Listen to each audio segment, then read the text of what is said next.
How many Easter messages have you heard?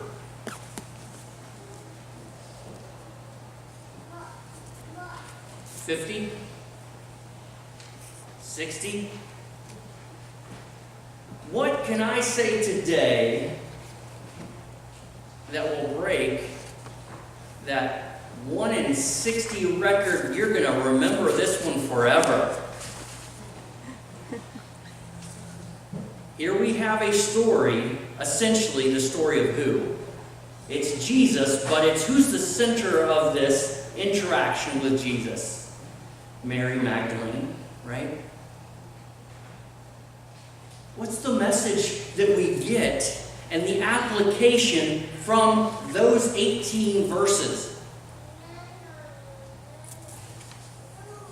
He is risen. Respond, church. He is risen indeed. I think we've got it. Amen. Now, the reality is, there is that fact. He is risen. But that's not what she had expected. If I could retitle today's message, it would be this: Breaking Expectations. So just go ahead and cross that off on the bulletin there, on your directory. Breaking expectations. Jesus shows up, but not in the way that you expect. There's two parts of this message. There is the part, He is risen. He is risen indeed. Believe it. We sang it. We praise to it. I believe in Jesus. I believe He's the Son of God. We say it in our creeds. With Mary, Jesus shows up, but not in the way that's expected. He showed up all throughout the Gospels in that way, with signs and wonders, over and over again, talking with people that He had no business talking to, that He wasn't really supposed to talk to. Like the Samaritan, right? The Syrophoenician woman, that Samaritan woman. If you go through the stories and you just look for the unexpected, it's almost every story. He flips everything upside down, even with His parables. You've heard it said this, but I tell you this. Breaking expectations is the life of Jesus, leading to He is risen indeed. God has resurrection power. This is that first of 2 points. God's resurrection power is beyond our ability to even anticipate. It's too creative. In fact, it addresses the real problem, the problem that we can't see, despite our thinking that we see the real problem, insisting that we do, and knowing the answer, and knowing just how God should show up, and finding that that's typically not how it happens. God, in His response, cannot be anticipated. He shows up, but not the way that you would expect. Get used to hearing that this morning. I love when that happens in our real lives, don't you? You ever have that happen? Probably told you the story of breaking down in college when I was in my 1984 Power Blue Ford Escort, my first car. The thing living on its last leg. I mean, like I could replace those tires. They were so tiny. Like I could find a bicycle tire and replace, the thing was just this hodgepodge. And I broke down on the turnpike, some 300 miles from home, some 300 miles from school. No cell phone in those days, and less than $100 in my pocket. Not knowing what to do, the car was dead. Later found out that I thrown a rod, and it was truly dead. But God came through in an unexpected way, even in despair, right? I didn't have a credit card, and I didn't have means and abilities. All I had was Jesus, and Jesus worked it out. I was driving on to school, and within about 12 hours from breaking down in the middle of the night, with a car that had been given to me by near strangers in the middle of nowhere. I love when God shows up in unexpected ways. You have your stories too. Some 15 years ago, I was told that my daughter, still in my wife's stomach, was going to have some problems. And we might want to consider aborting her. Looking back, I just, I think that maybe we should have thought about that a little longer. They saw something on her brain as they did the ultrasound. That is an absolute pure joke, by the way. I do not believe that that's ever an option. I think that's a deeper discussion, but they saw something on her brain in ultrasound, and it was a mass, a white spot that they thought was cause for concern, and we decided to, of course, go ahead and have Julia, and now we know that white spot was some kind of immense creative core of her brain, and God came through in an unexpected way. And in this story, the unexpected way, of course, Mary, looking Jesus in the face, does not see Jesus. How this is possible, we don't know.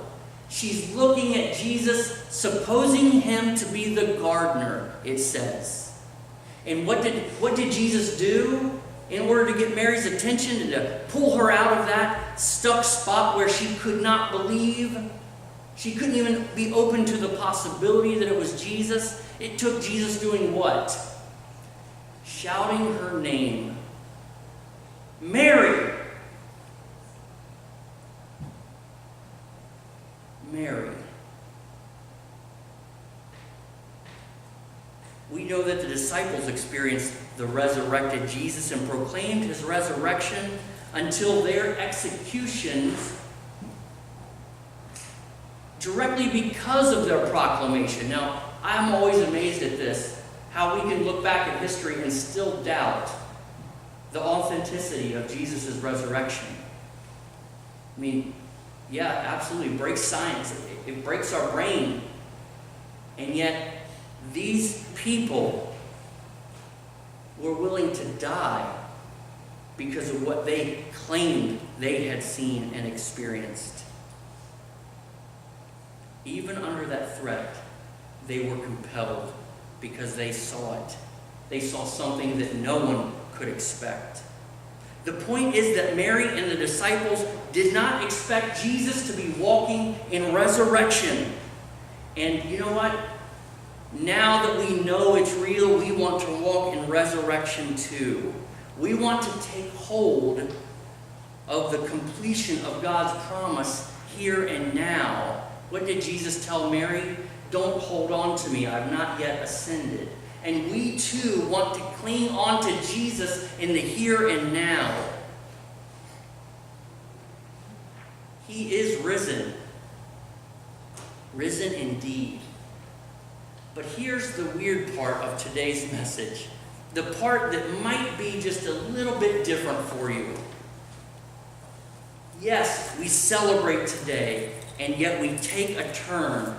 Because there is no resurrection without crucifixion.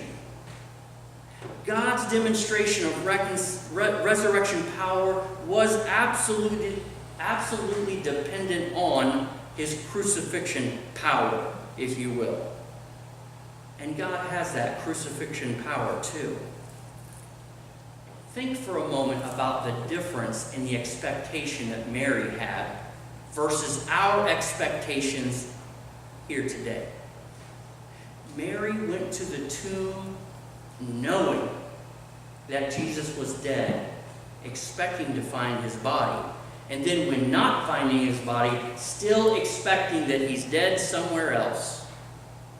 We today come in here with a totally different expectation.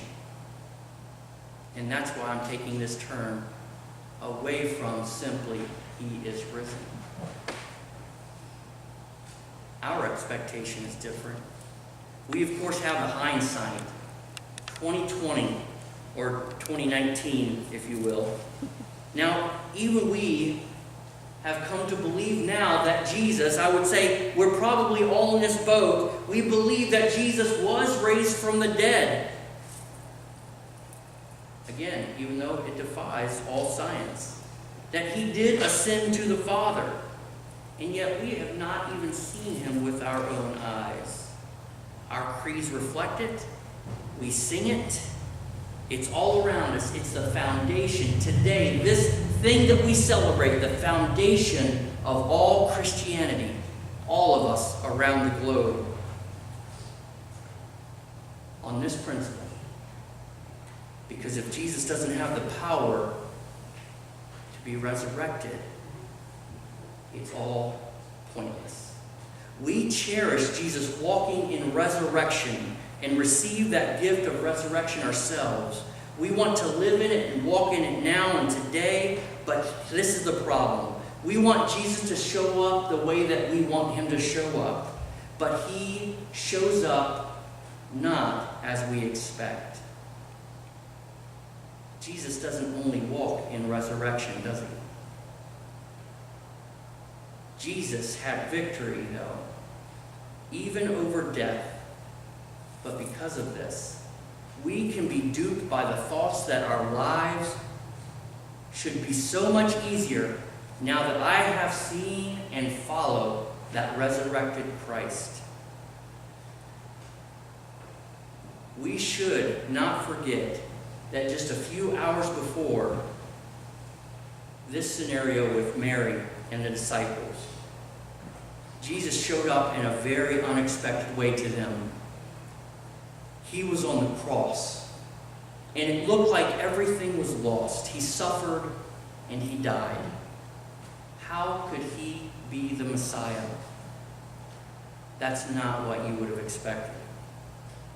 It's not what his followers expected, even though he told them this was going to happen. Jesus will show up, but not the way you expect. We expect that to be followers of Christ means that we too will walk in resurrection, in victory. In fact, we can stride around, maybe even strut. We shouldn't have to wait in lines. The drive-thru order should be perfect every time. The police won't pull me over because my registration is expired. Appliances won't break in my house. Vehicles won't get flat tires or break down. Even coffee no longer spills when I'm drinking it, and I won't have to wear it. No, I'm not speaking from personal experience or anything. And the real issues, though, wherein we can easily question Christ's presence or even God's love, is during disease, sicknesses, loss, painful divorce, division with loved ones, or many forms of bad news. It's in those real issues that we can struggle. But we too must sometimes walk in crucifixion, being humbled, and sometimes humbling ourselves for the good of others. You see, walking in crucifixion can sometimes be a choice as well. Christ chose this path to reconcile the world, and let's apply that template to our relationships. As natural as it may be, when we question God's love in the face of pain or difficulty or loss, we are looking for Jesus to show up in a way that we expect. Let me say that again. When we don't see God's love in those difficulties, it's because we're expecting Jesus to show up in the way that we want him to. But he shows up in the way that we don't expect. And sometimes he doesn't even shout our name to call our attention to his presence. He simply continues to be with you, to love you. Even when you draw the wrong conclusion based on your own human wisdom, and even when you turn away. You see, much of the time while we're here on the earth, we too must walk in crucifixion. There will be times when we have to retreat to the other side of the lake, avoid the crowds, spend time in prayer, just as Christ did. To put it another way, Jesus does not resurrect life. He resurrects death. So our problem is not so much that we show up in the tomb and can't believe that he's alive, that he's risen. Admittedly, some people still struggle with that, of course. But believers have come to accept this, and today this is for believers. So our problem can tend to be that we show up at the tomb and forget that he was ever on the cross. We've shown up to see the resurrected Jesus and run the risk of expecting that Jesus will not allow us to undergo any difficulty. Though we may not outright say so, our attitudes can reflect it. And since God's grace does not decrease when we're experiencing difficulty, let me say it again. God's grace does not decrease when we're experiencing difficulty. We would do well to keep our gratitude from decreasing at such times. And as we go through our days celebrating the resurrected Christ today, think about how you can walk in crucifixion as well. Giving of yourself, serving others, sharing the message of the crucified and resurrected Christ. The folks in this scripture lesson expected a dead crucified Christ, no longer capable of offering hope. But what is your expectation of Jesus today? Jesus is our resurrected Christ who offers hope. It may take a lifetime of walking in both crucifixion and resurrection before we're ready for that ultimate resurrection. Though we experience the resurrection power spiritually now, we will someday experience the fullness of that bodily resurrection. And we will still have our scars from this life. Jesus did. In the very next scriptures, he shows his disciples his scars in his resurrected body. But we too will be transformed by the resurrection power of Christ. We know that he has this power, for he is risen. He is risen indeed. Amen.